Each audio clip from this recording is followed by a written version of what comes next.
নিজামুদ্দিন আউলিয়া আজ থেকে প্রায় 800 বছরের আগের একজন বিখ্যাত বুজুর্গ।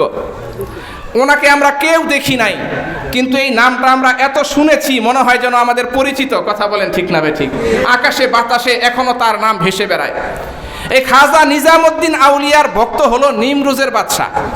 কিসের বাদশা? নিমরুজ। নিমরুজ হলো একটা প্রদেশ, আফগানিস্তান। বর্তমানে আফগানিস্তানের একটা প্রদেশের নাম হলো নিমরুজ। এক সময় এটা একটা প্রতাপশালী রাজ্য ছিল। এই নিমরুজ একটা প্রতাপশালী রাষ্ট্র ছিল। নিম শব্দের অর্থ হলো অর্ধেক, আর রোজ শব্দের অর্থ হলো দিন। নিম মানে অর্ধেক। এই যে আমাদের গ্রামে বলে না, অর্ধেক কা মোল্লা নিমে মোল্লা। নিমে মোল্লা খতরায় ইমান আস, আর নিমে তবিব খতরায় জান আস। অর্ধেক কা মোল্লা ইমানের জন্য ভয়ঙ্কর, আর অর্ধেক কা ডাক্তার জীবনের জন্য ভয়ঙ্কর। কথা বলেন ঠিক না ঠিক? নিম মানে হলো অর্ধেক।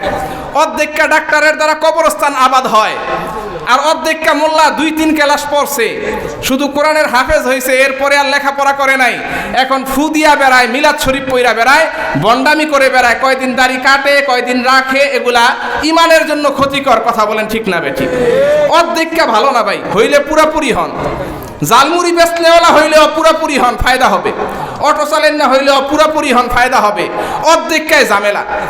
এই নিম রোজ মানে, নিম মানে অর্ধেক, আর রোজ মানে হলো দিন। তো নিম রোজ মানে হলো অর্ধদিন বা মধ্যদিন, মধ্যদিনের বাদশা। এই নিম রোজের বাদশা নিজামুদ্দিন আউলিয়া রহমতুল্লাহ আলাইহির ভক্ত। আর যারা এরকম বাদশা হয়, নেতা হয়, তাদেরকে কান পরা দেওয়ার জন্য কিছু চাল্লি বাল্লি থাকে না নাই? আছে না নাই? এর এই পৃথিবীর শুরু থেকেই চলে আসছে। এরা যখন নেতার কাছে পিছনে চাল্লিরা ঘোরে, যখন ওই চাল্লির নেতার কাছ থেকে টাকা পায় তখন প্রশংসা করে ভাষায়, আবার যখন টাকা পয়সা না পায়, স্বার্থ হাসিল হয় না, তখন বদনাম করতো, এদের গায়ে বাজে না। এই জাতীয় স্বার্থ পরের পিছনে টাকা পয়সা খরচ না করাই বুদ্ধিমান নেতার পরিচয়। কথা বলেন ঠিক না ঠিক? এই জাতীয় নেতারা আবার এই জাতীয় চাল্লিদের কথাই বেশি রকম সিদ্ধান্ত নিয়ে থাকে।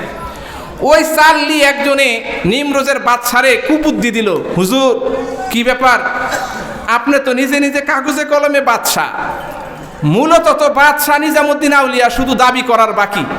দেখেন না আগের সরকার আল্লামা মামুনুল হক সাহেবের সাথে এমন করলেন কেন?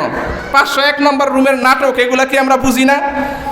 তোমরা এরকম চ্যাম্পিয়ন হয়, এক একজনে দুর্নীতি করে, ধর্ষণ করে, মিষ্টি বিতরণ করে, কোনো বিচার হয় না, এদের কোনো বিবাহ শাদী লাগে না, যখন তখন যেখানে সেখানে কুত্তার মতো এরা বেহায়াপনা করে, কোনো কিছু হয় না। আর একজন আলেমকে বেইজ্জতি করার জন্য যত ধরনের নাটক করা দরকার সব করা হয়েছিল। কেন করা হয়েছিল?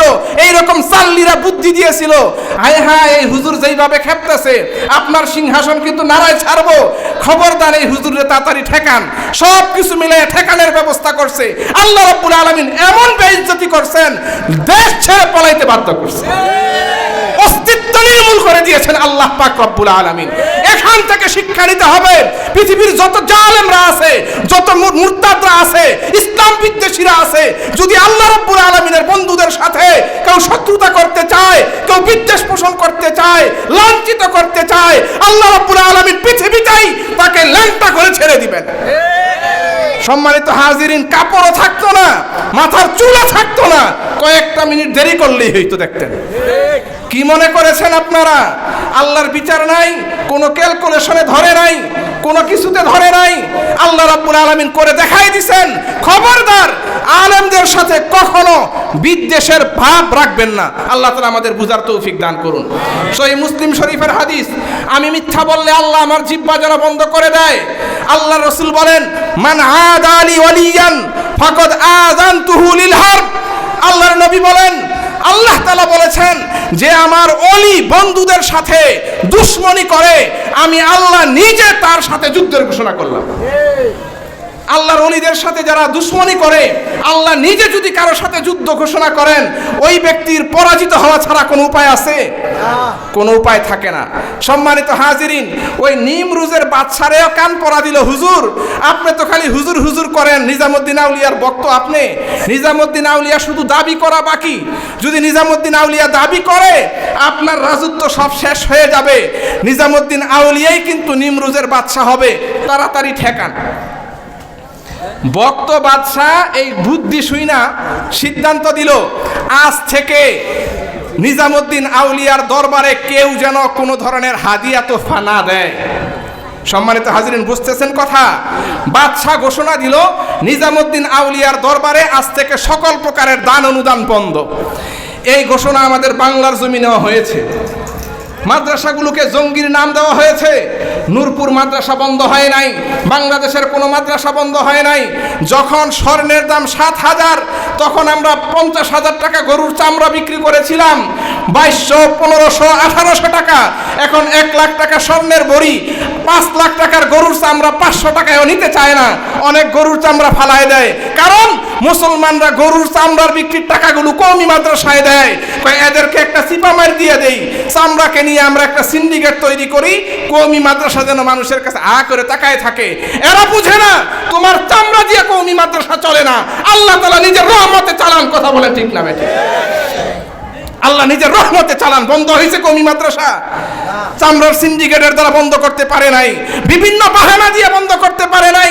নিমরুজের বাদশাহ বুদ্ধি দিল, বুদ্ধি পাওয়ার পরে ঘোষণা দিল নিজামুদ্দিন আউলিয়ার দরবারে দান সদকা বন্ধ, হুজুরের খাওয়াইন বন্ধ, লঙ্গরখানা বন্ধ, খানকা বন্ধ। নিজামুদ্দিন আউলিয়ার কানে যখন এই ঘোষণা পৌঁছলো, নিজামুদ্দিন আউলিয়া ওই পাকের যে রান্নার যে দায়িত্বশীল তাকে ডাকলো। ডাইকা বলতেছেন, এই শোনো, এতদিন পাকাইতে কয় হাজার লোকের খাবার? কয় হুজুর দৈনিক 12,000। কয় আজকে থেকে 24,000 লোকের খানা পাকাও। বলেন সুবহানাল্লাহ। কয় হাজার লোকের খানা পাকাইবা? ডবল পাকাও, 24,000 লোকের খানা পাকাও। নিজামুদ্দিন আউলিয়া ঘোষণা দিয়ে দিলেন। এই অবস্থা যখন আবার কান পড়া দিল যে নিজামুদ্দিন আউলিয়া তো খেপছে, ডবল খানা পাকানোর কথা বলছে। এবার ওই নিমরুজের বাদশা বলতেছে, তুমি আমার সাথে দ্বন্দ্ব বন্ধ রাখো, আমি তোমাকে নিমরুজের অর্ধেক রাজত্ব দিয়ে দিলাম, নিমরুজের অর্ধেকের মালিকানা তোমাকে দিয়ে দিলাম। মন্ত্রীদের স্বাক্ষর টাক্ষর কইরা দলিল পাঠাই দিছে। এরকম অবস্থা যদি আমাদের হয়তো আমরা কি করতাম বলেন? সত্য ঘটনা বলতেছি, আমরা কি করতাম? আরে ভাই, নিমরুজ একটা বাংলাদেশের অর্ধেক না। যদি বলা হইতো, এই যে আমাদের কোনো প্রধানমন্ত্রী যদি বলে যে এই গাউদিয়া ইউনিয়নটা আপনারে দিয়ে দিলাম, এই ইউনিয়নের ট্যাক্স ইত্যাদি যত আয় আছে সব আপনার, আমরা তো মনে করেন কি করতাম? ওই ঢাকার সোহরাওয়ার্দী উদ্যানে বিশাল বড় সমাবেশ ডাইকা প্রধানমন্ত্রীর জন্য ফুলের মালা পরাইতে পরাইতে চোখ পর্যন্ত ডাকতাম। এরপরে প্রশংসাপত্র পাঠ করতাম। এমন প্রধানমন্ত্রী দুনিয়াতে নাই, এত সাক্ষাৎ হাতেম তাই, এত বড় দাতা, এত বড় দেনেওয়ালা, এত বড় দিল, এরকম ঘোষণা আমরা করতাম কি করতাম না? নিজামুদ্দিন আউলিয়া রহমাতুল্লাহি আলাইহি এই চিঠি পাইয়া কি করলেন? অন্য একটা কাগজে এর উত্তর দিবেন, এটাও তিনি করেন নাই, বরং উল্টা একটা এই চিঠির অপর পৃষ্ঠায় লেখা দিল যে তোমার এই রাজত্ব আমার বিন্দু মাত্র দরকার নাই। আরে তুমি তো হলে নিমরুজের বাদশা, মধ্যদিনের বাদশা, আর আমি আব্দুল কাদের জিলানী মধ্যরাতের বাদশা। যারা আল্লাহ রাব্বুল আলামিনের সাথে বাদশাহী করে তাদের দুনিয়ার রাজত্বের কোনো দরকার নাই। কথা বলেন ঠিক না বেঠিক?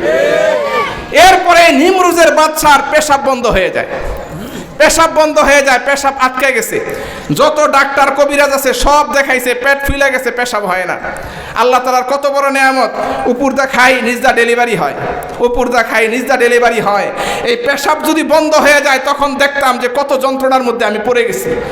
দেখবেন যে পেট ফাইটা যেতেছে, যন্ত্রণায় ছটফট করতেছি, ঘুম নাই, কিচ্ছু নাই।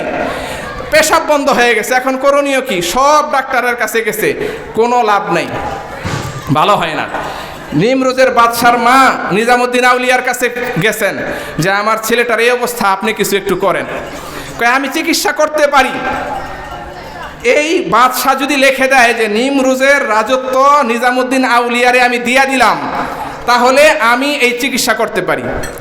এখন গেছে বাদশার মা, বাদশার কাছে বলে যে নিজামুদ্দিন আউলিয়া তো এই কথা বলছেন, আপনার রাজত্ব লেখা দিতে বলছে, তোমার রাজত্ব লেখা দিতে বলছে। এখন আগে তো যান বাঁচানো ফরজ, আগে আমি জানটা বাঁচাই লেখা দিছে, মন্ত্রীদের সিগনেচার সহ পাঠাই দিছে। নিজামুদ্দিন আউলিয়া রহমাতুল্লাহি আলাইহি ওই চিঠি পায়া, দলিল পায়া সাথে সাথে ছিঁড়ছেন। এই কাগজটার দাম কত জানেন? এই কাগজটার মূল্য হলো একটা রাজ্যের মালিকানার সার্টিফিকেট, দলিল ছিঁড়া ফেলছেন। সিরা নিজামুদ্দিন আউলিয়া ওই বাদশার মাকে বলতেছে, এই যে চিঠি দলিল দিয়ে দিলাম, এই দলিলটাকে একটা পাত্রে রাইখা এরপরে তোমার ছেলেকে পেশাব